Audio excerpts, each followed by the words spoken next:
The focus in this presentation will be the liberation, oppression, and self-identity in Fernando Zurdo. We will not only mention the storylines and meanings behind each reading, but how it contributes to the world today.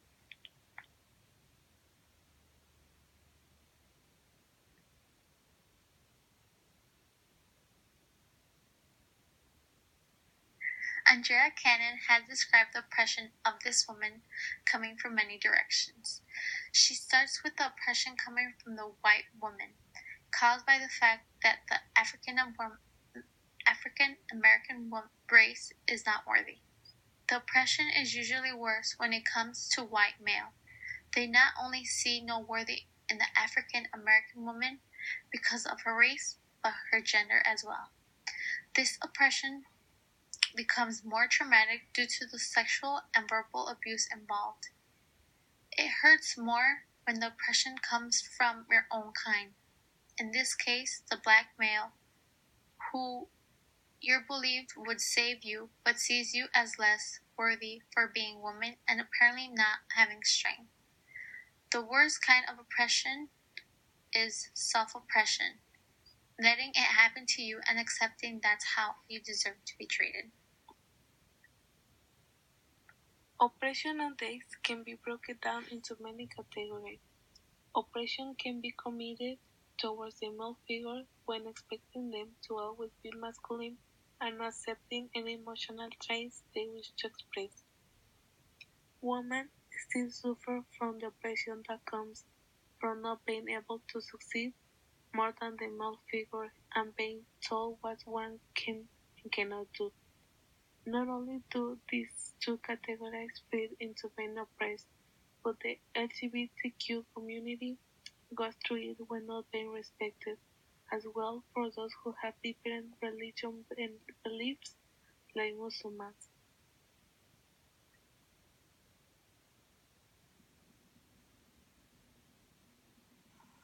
Okay Mama, Who the Hell Am I? Is an interview with a well-known spiritual healer named Luisa Tiche. It was conducted by Gloria Anzaldúa. The interview itself focuses on Tiche's own recognition of her oppression as well as the steps she took in order to liberate herself and other women around her from the oppression around them. The interview starts with Tiche's recollection of her life back in the fall of 1974. She recalls that she was a teen working with the Black Power movement back then, and while she had heard whispers of a feminist movement, she tried her best to ignore them since about 1970. This wasn't because she didn't believe in what they were saying, but rather everything was said by white middle-class women.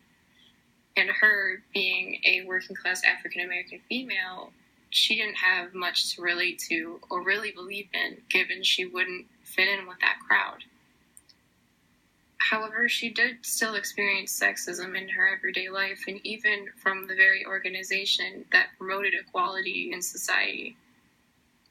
She stated that while she was still marching and fighting and doing all these things that Martin Luther King wanted all of these African American people to do, she was still taking certain kinds of crap off of her brothers. She was still being looked down upon because she was a female. Because she didn't have really anyone to turn to during this time, she felt rather crippled and alone because even the gynecologist she went to for personal problems prescribed her Valium and told her everything would be fine. One day, after deciding to lay down and die, as she puts it, she has a sort of vision.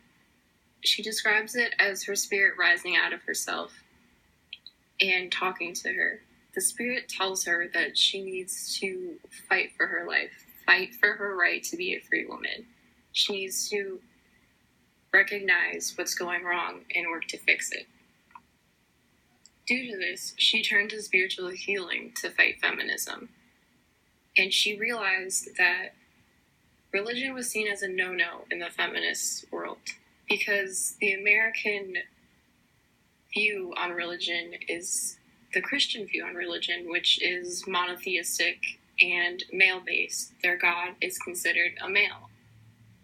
However, she decided to reclaim her own religion through her African roots and found African goddesses to worship instead, further allowing her to focus her energy on women and empowering them. Due to this, she was allowed to empower women and help them through their own consciousness awakenings, as well as their own personal problems within their life, whether it be money or family or oppression, as I mentioned before.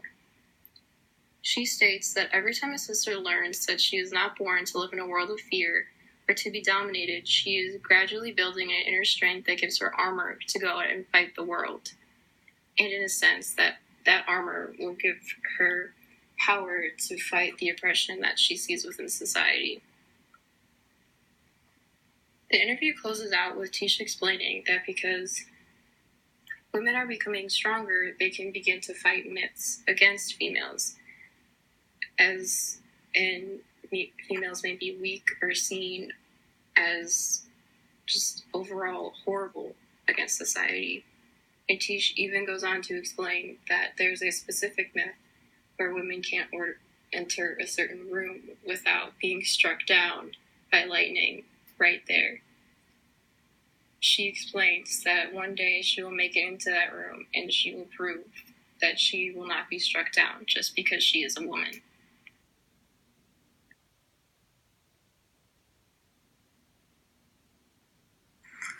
The Welder.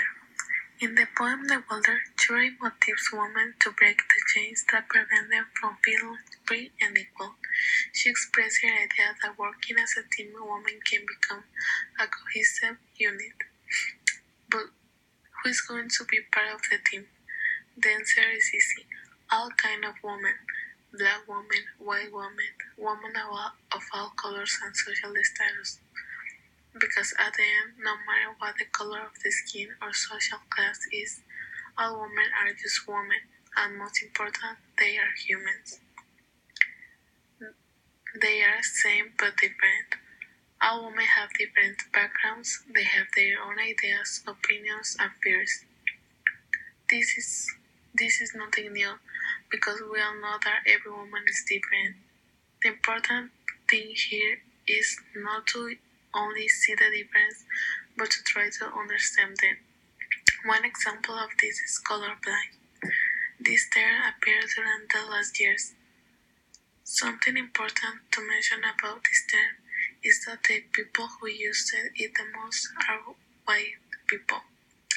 Colorblind is a way of saying that you are against racism, but the question here is, what do you do to end it? In this case, white people know that there is a problem, but they do not understand how it feels to be treated with racism, because white people have probably never experienced it. White people are only seeing how racism looks like, but not how to feel like. The poems bring up the idea that all women should try to understand and support each other. White women should understand that women of color have to live not only with inequality, but also with racism and other issues. Asian women should try to understand white women concerns and vice versa. The poem mentions rocks. Rocks are made by different kinds of minerals. The minerals in this case are different kinds of women. Maybe one woman can make little change, but if a woman get together, they can create something strong and resistant to damage.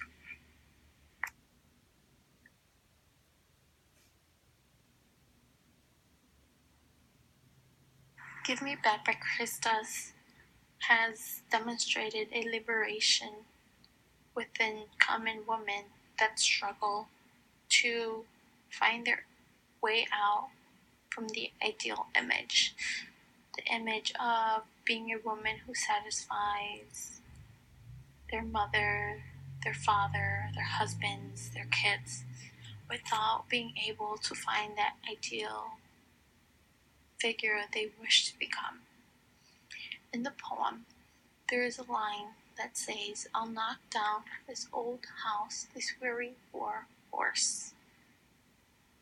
Personally, I believe that this is the strength of the poem.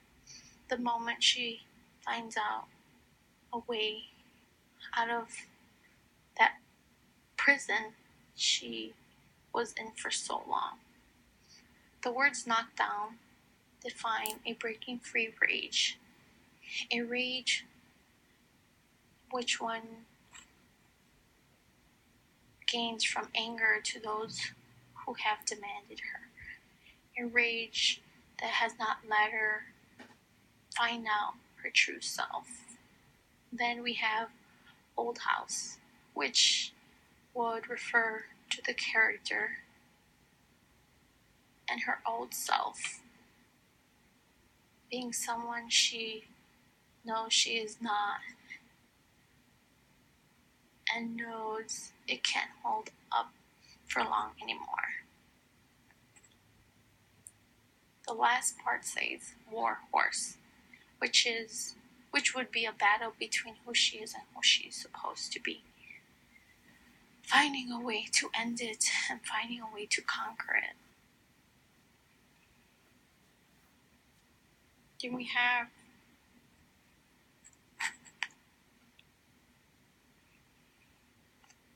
the character defining every woman who has struggled with oppression in this community, who have been expected to serve a household, who have had that demand to not speak over a man, who have had given those lower expectations not only from men but from the women who surround them and their community.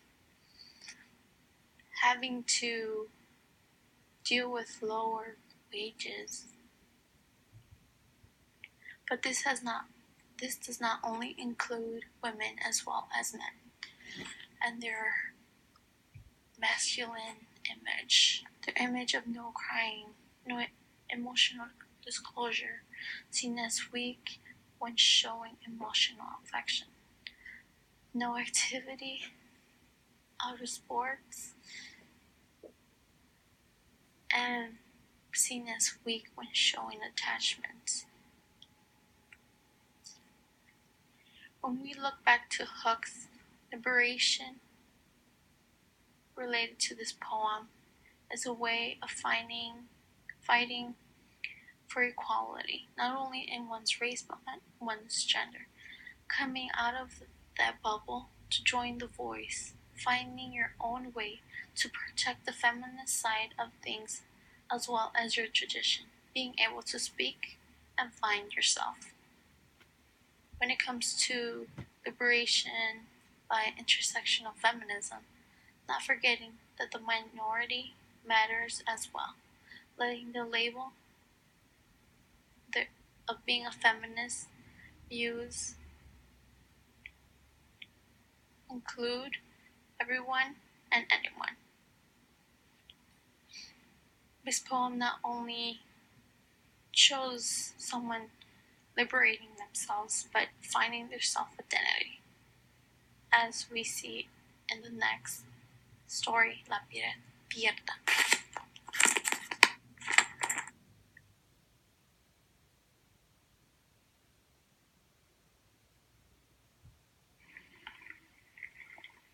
La Pierda by Gloria Anzaldúa. In her collection of stories, Gloria had talked about her self-discovery through her life experiences, beginning from when she was a child. When she was a young girl, her father had passed away, and she had seen him as her support system.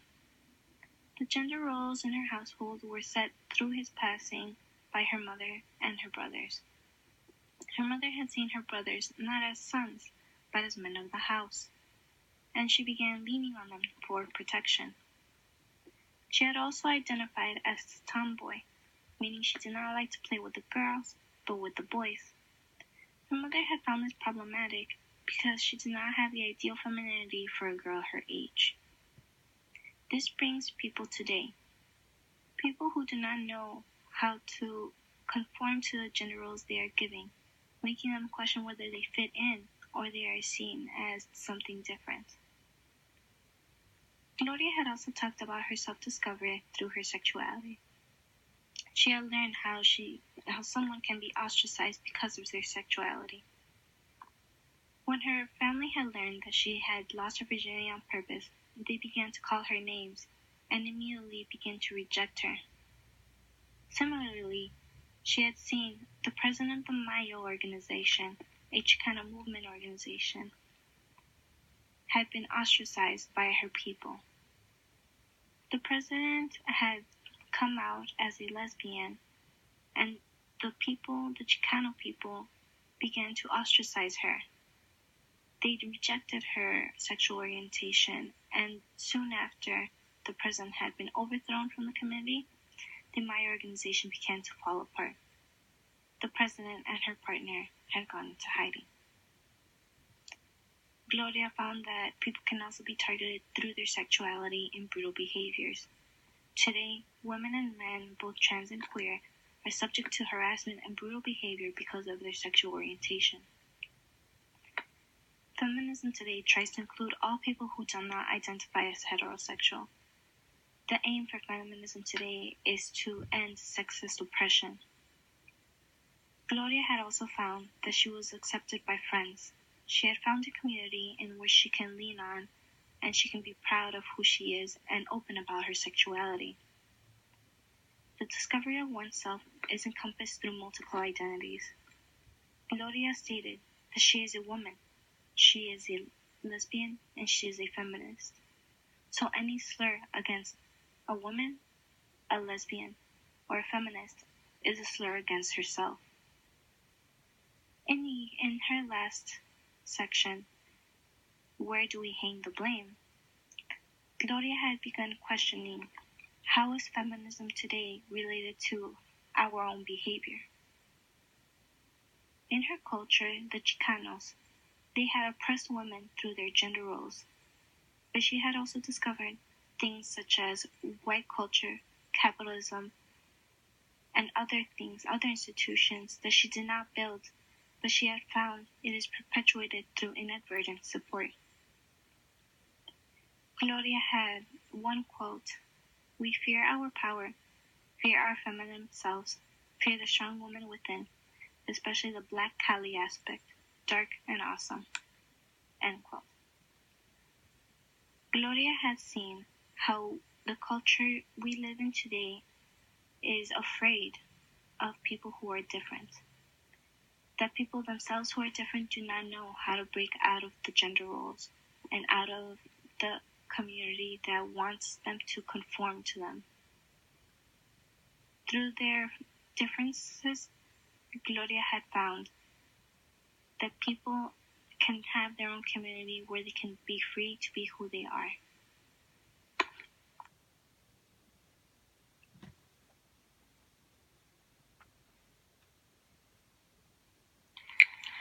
The book, This Bridge Called My Back, is an example of the fight women of color struggle with as they urge for a voice in society.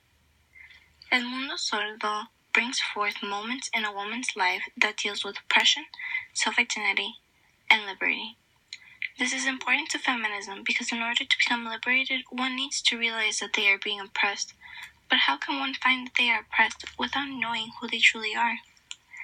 This book acknowledges the inequalities in treatment of women of color and how this realization has pushed forward these women to fight for a place in society. Feminism has long been a history of not including intersectionality, whereas the authors of this book aim and challenge the sexist oppression beginning with the readers of this book.